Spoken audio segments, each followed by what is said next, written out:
The ghost always came first. He found 2 more records over the next hour. A journal entry from the 1940s, a single page torn from what appeared to be a longer account, dated 1921, in which the writer, methodical, detached, clinical in the way of someone trying not to panic, described the same sequence of events with precise consistency.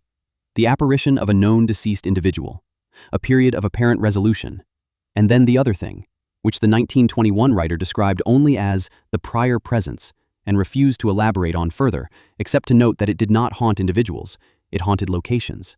It had been in the location for a very long time. The deceased, he theorized, had not appeared to communicate with the living. The deceased had appeared because something else had moved them into position to do so, had used their unfinished grief as a door. Marcus sat back in his chair and looked at the ceiling of his kitchen, which was the floor of the apartment above him, and thought about Eleanor Voss standing in his bedroom corner for weeks, and whether she had chosen to be there. He thought about the way she had reached toward him in that last footage. Not look at me, not help me, run.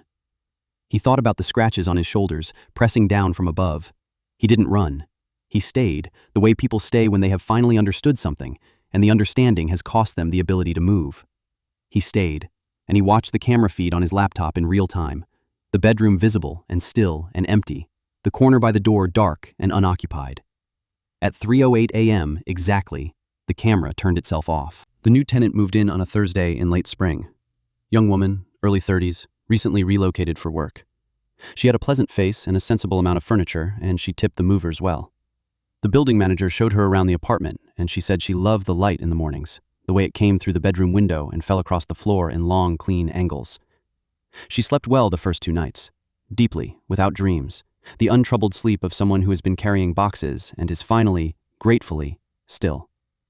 On the 3rd morning, she found a bruise on her forearm she didn't remember getting. Small, oblong. She pressed it with her thumb, and it ached in that particular way bruises ache when they are still new, still being decided. She told herself she'd bumped into something during the move. There was always something during a move. But on the 4th morning, there were 2 of them. And on the 5th, 3 thin lines along the back of her right hand, shallow but distinct, that she could not explain no matter how carefully she reconstructed her previous day.